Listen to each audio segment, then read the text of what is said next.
The Liberation of Sundrian City by Andrew Lewis. Chapter 33. Curtains. Remy hadn't stood still for hours now. His relentless pacing back and forth through his quarters was beginning to make Goresh dizzy. "Mark my words, Goresh, war will be upon us in a matter of days. Turmoil. It won't end well. I can just feel it. It's not safe here." He took a flustered swig at his wine bottle, and Goresh silently agreed with his sentiment, although he made no efforts to communicate his opinion, knowing full well that he was merely a sounding board for Remy to talk at. War was indeed coming. "It's not safe here," he repeated for the umpteenth time. "But what do we do?" He shot an expectant look at Goresh, as if an answer was coming. And an answer was coming. Goresh knew this. He sensed its approach. Remy had been circling around the decision, touching on it, but not prepared to declare it. Goresh returned the look of expectancy, wondering if now was the time, if finally Remy would say what he had been wanting to say. He willed him to say it. He stood. The simple gesture carried heavy significance. It meant he was ready for action, ready to do something, ready to take the order. And then it came. Remy stopped pacing. He lowered the bottle. His jaw slackened, his brow relaxed. Goresh stepped closer, and there it was. "Goresh, ready the carriage. We need to take an expedition. Pack as many barrels of poppy powder as you can manage. We'll need to sell it all. Go now, quickly." Goresh made the slightest of bows and left the quarters. "2 fugitives in my barn. Must be my lucky day," he laughed. Linus was scared, too stiff to react. Evander, however, had reacted brilliantly, an arrow drawn and notched and pointed at the forehead of Alman, who stood with his long arms raised above his head, a deeply wrinkled smile across his face. "Alman!" Linus threw his arms around him, relieved to see the man. "I thought I might never see you again. And this is Evander Diomede, if I am not mistaken." Evander lowered his bow. "Yes, my father." "Your father? Well, just when I thought this place couldn't get any stranger." Evander stretched his hand out in offering, making an effort to lower his heart rate back to a normal speed. "Pleased to meet you," he said. "Pleasure," said Alman. "You know, it really is madness around here. You've created quite a stir, Linus. Well, you and the princess. Emperor Frigg hasn't left his quarters in 2 days. No one knows what he's doing, but word has it he's furious. Half the palace guards are delusional, a strange sickness with the most bizarre symptoms I've ever seen. Managed to avoid it myself so far. It's madness, and to top it off I have Mott dying on me. I don't—" "Mott?" Linus cried. "He's alive, but how?" "Barely alive, I'm afraid," muttered Alman. "I'm not sure he will make it. He's a tough guy, surely, but his injuries are severe." Evander blushed, recoiling from the conversation momentarily. Linus wanted to see Mott, but at the very same time he feared what he might see. "He's in his usual corner," Alman said, reading Linus's mind. "But best leave him be, though, I think. He isn't in great spirits." Linus nodded, unsure if he was relieved by this request or saddened. Alman took a curious look at Linus and Evander standing side by side and chuckled to himself. "Well, I sure hope this doesn't end in the 3 of us being killed. Not unlikely, you know." "We know." "We are truly sorry to put you in this situation," said Evander. "We need your help, though." "Well, what can I do?" "We need to speak to Goresh. Can you contact him? We need him." Alman recoiled, rubbing his jaw. "I'll see what I can do," he said, not overly convincingly. "But it might seem strange, me delivering a message to him. Never spoke to him before, and word has it that High Lord Remy is keeping him close by whenever possible. Might have to visit his quarters." "Please," begged Linus. He looked weary for a moment, a rare moment in which he showed his age, but finally he nodded. "Of course, I'll do my best. Wait here, hide yourselves well." And so they did, nestled into the hay in the darkness of the barn's furthest end, a heaving beast slumbering not 5 feet away. There were 4 elephants in the barn, one of which, being Missy, still tethered to the spot by thick iron chains. If such a thing as resting angrily could be achieved, Missy was doing just that, puffing violent breaths sporadically, his ribs raising and falling in brooding lurches. His eyes were fixed on the corner of the barn where Mott lay, staring with unshakable resolve. Linus had been tempted to greet the beast, but thought better of it upon closer inspection. He had instead taken a wide berth as he moved to the depths of the barn. Likewise, he had greeted Mott with caution, keeping his distance. The beast lay very still, shallow breaths rising in his huge body. His eyes were closed and he looked to be asleep. Linus suspected he was saving his strength, meditating, slowing his life down to draw it out. He saw blood-stained hay all around Mott, but didn't look close enough to see the wound. It was too sad to watch, so he merely changed the beast's water and left it at that. And now, as he and Evander hid in the shadows of the two healthier elephants in the barn, both of which slept quite easily considering the drama in their surrounds, he couldn't help but feel as if he should be doing more for the poor dying creature.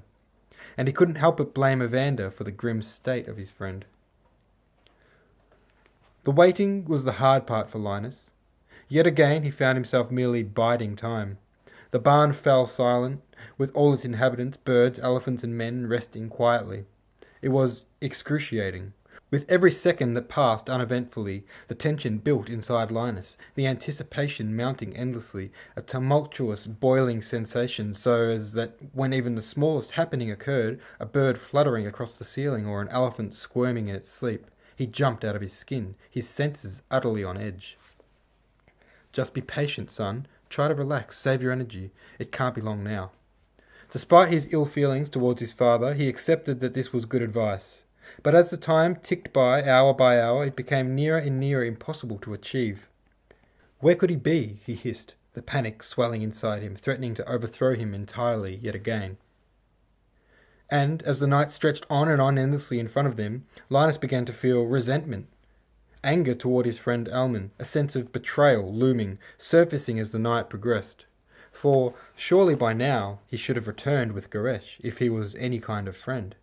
His father tried to instill calmness in him, reminding him over and again to be patient, until finally Linus yielded. There was no use in fretting. The night crawled on sleeplessly. Linus thought about the princess, hiding in the tool shed at the far end of the city, waiting for him, trusting him. His heart ached with the frustration of being stagnant, of being immobile. There was nothing he could do but wait, and waiting was agony. He saw her in his mind's eye, apologizing to the figure, wishing his thoughts could travel to her across the city. His thoughts then moved to Mott, who lay dying not far away. The surplus guilt leaked from one subject to the next, and once again he felt suddenly incredibly guilty that he couldn't have done more to help the beast. And again he was struck by the overwhelming feeling that all of this was Evander's fault, and it was at this precise moment that Mott let out a long and desperate hoot of pain. The response was instant, an explosion of change from Missy, who was up and on his feet and thrashing against his bounds. Linus shot up from his spot, and before Evander could stop him, he was on his feet and heading over to the aid of Mott. He placed a hand on the animal's trunk. It was shaken off. Linus withdrew, but then Mott seemed to soften, and Linus, feeling that it was safe, put his hand back on the base of his trunk. His other hand went to the stem of Mott's ear, where he stroked it soothingly. Mott breathed in heavy lurches, blinking fast. He twisted his body and made to move to his feet, but it proved too much, and he collapsed back into the hay. There was another soft trumpet of sorrow. Missy responded with his own trumpet, though one of anger. And then, all too soon, Mott stiffened at the legs, breathed a deep sigh, a sigh of relief and sorrow in one, and then he breathed no more. For a long moment, Linus stood, looking at his hand, still clutching the stem of Mott's ear, afraid to let it go, afraid to even move. His eyes began to ache, and a blur of tears filled them. "This is your fault," he said, seething with anger. "Linus, all of this is your fault. Mott is dead now, you see. You killed him, just like you killed my father, and just like you killed Ava." Evander emerged from the darkness and came to stand beside Linus, peering quietly down at Mott. "It's true," he sorrowfully confessed. "I am responsible for all that death. I blame myself. Every day I blame myself. I see what I've become and I think about how I always tried to teach you to be gentle, to be different from Henry Smith, to be loving. But now look at me. I've brought all this death into your life and I will never stop blaming myself for that. But son, I did everything, all these horrible things, to protect you. And I will continue to protect you until the day that I die, no matter what that means. Linus felt a hand rest on his shoulder, but he did not turn to face his father. Instead, he remained fixated on the Mott. I hope one day you can forgive me, Evander said. But for now, son, we must hide. Linus wiped a tear from his eye and nodded. Come on, Evander bid, and he gently pried Linus's hand from the beast's ear and guided him away from Mott, back to the hiding spot. More minutes passed slowly by, maybe hours. It was difficult to judge. Linus had cried a good many tears over the death of Mott, Missy thrashing, hooting, twisting in his bounds all the while. Slowly he was settling, but the beast had so very much anger in him still. Linus felt himself switch back and forth between grief and panic, the latter beginning to reach a nauseating level for Linus. He wiped tears of sadness, frustration, stress and betrayal from his eyes. Evander tried in vain to soothe him. It still remained for them to stay hidden, which meant staying quiet, and the frustration of this utter uselessness was yet another undue bother for Linus. Eventually the feelings all mingled into one greater, all-encompassing feeling of stomach-turning despair. And then, in the height of so much emotion, he heard it. Faintly, from somewhere in the palace gardens, came voices. His ears pricked up. He was shaken to the core. All his senses dimmed as his hearing honed in on it, trying to hear more. He raised a finger to Evander for silence as if he had been making noise, and it was clear from the expression on his face that he had heard it too. There they sat silently, holding their breath, listening for more. Nothing came, for a moment at least, and then they heard it again, slightly louder. It was getting closer. All too soon, shadows loomed in the doorway at the far end of the barn. That's just what he told me, though, said the first shadow. Okay, I believe you, said the second, exasperated. Linus and Evander silently sunk back behind the hay that was bunched around them. It was impossible to tell if they were visible or not. Their eyes had adjusted to the darkness, so it seemed they were perfectly visible. But they were, after all, hiding in the darkest corner of the barn, obscured by hay, so perhaps they were safe. I'm bloody starved, said the second shadow. Let's get this done already. We'll take them all to the tethering stumps and get them all geared up together. You can deal with the little one, though, since you think that's what he meant. He said we need them all. Yes, but I'm sure he didn't mean the ones in bloody musts. If he rips your arm off, you'll be sorry. I mean, I suppose you think we should take the one that's half dead, too. No, of course not. But Deimos said, I know, you fool. Just get it done already. The surly one was walking purposefully toward the end of the barn where Linus and Evander hid as he spoke. All they could do was not move and not breathe. This one's dead, said the other man from across the barn, kicking at Mott's foot. Just leave it, you fool, came the gruff reply. Linus bit his tongue, sickened by their lack of sorrow.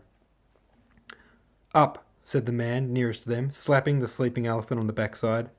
It stirred from its sleep, but rather stubbornly refused to arise. Up, I said, you big bastard, and he slapped it yet again.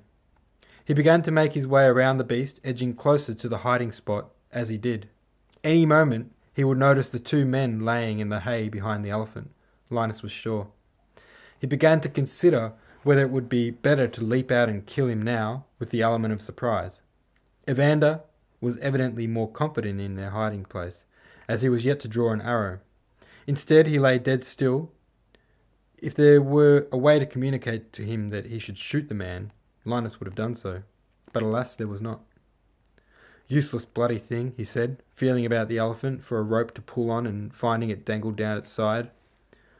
The beast began to rise, steadily moving to its knees. As it did, Linus was almost certain that the man was looking directly at him. A clattering of a chain echoed suddenly through the room as it snapped taut, followed by a scream of shock, an angry trumpet, and the sound of a man colliding heavily with the ground. He coughed and heaved, winded by the assault as he scampered away. It attacked me, spluttered the man from across the barn, providing the perfect distraction. Missy let out another almighty trumpet. utter fury clearly discernible in the blast. "I told you." "What did I tell you?" The man yanked the rope, pulling the elephant to its feet. He'd lost all patience with the beast. "Now, wouldn't you agree that we should leave that one? Could have killed me, you know." "Well, I tried to warn you," he said smugly. "Get the other one, would you?" Linus wiped the sweat from his eyes and quietly breathed a sigh of relief. Not 10 minutes later, the two men had left the barn, 2 elephants trailing not far behind. "It's too close," muttered Evander. "I was so scared," whispered Linus, the admission sounding strange as it came. "Me too." The dull, greyish-red glow of dawn threatening to emerge shook Linus from his fickle slumber.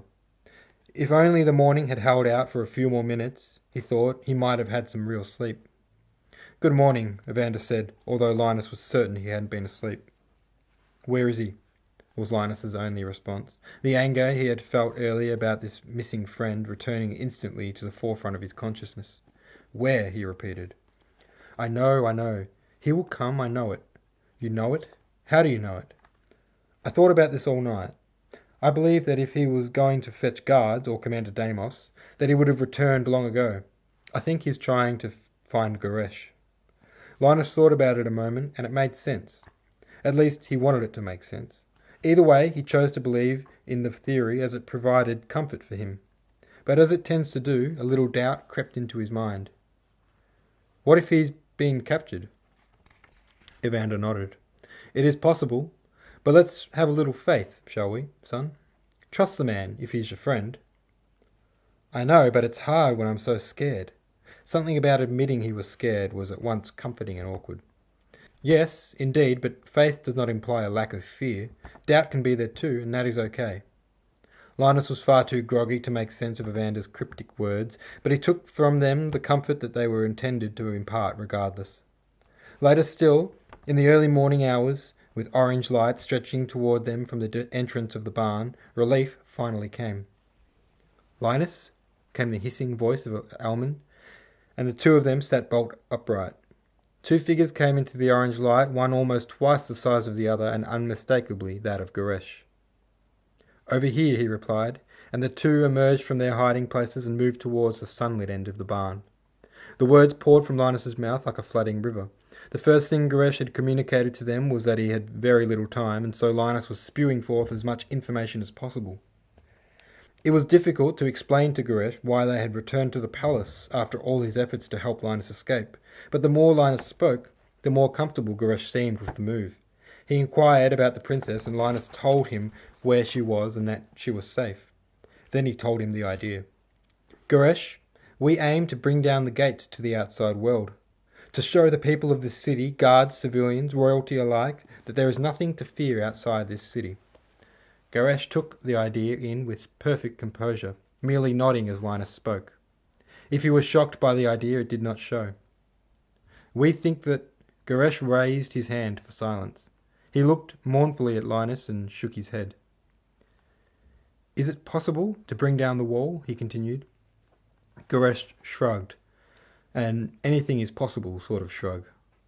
"And then they will see. Then we will be free to..." Goresh lifted his hand again, shook his head, and drew a cross along his chest. "Death?" He nodded. He opened his palms, an all-encompassing gesture, and again drew the cross along his chest. Linus sat still. It was a dire warning. It was Evander who spoke next.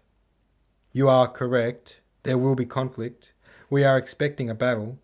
This will not come easily, but we are fighting for the freedom of our city." Goresh sat dead still. Linus couldn't understand why the man even needed to think it through. He was so certain that Goresh would side with them that he hadn't bothered to consider that he might ignore their cry for help. Why was he reluctant? The silence drew on, and as it did, the frustration boiled inside Linus until suddenly he found himself begging in desperation. "You've got to help us, Goresh. What are you thinking? You have to fight with us," he cried, his face turning red as he spoke. "Son, please," Evander said, trying to soothe him yet again. "Perhaps Goresh is right," Alman suggested, the first he had spoken in quite some time. Linus sat fuming. Now even Alman was against him. He wiped tears from his eyes and clenched tight his fists. "Please help us," he begged desperately. "You've got to."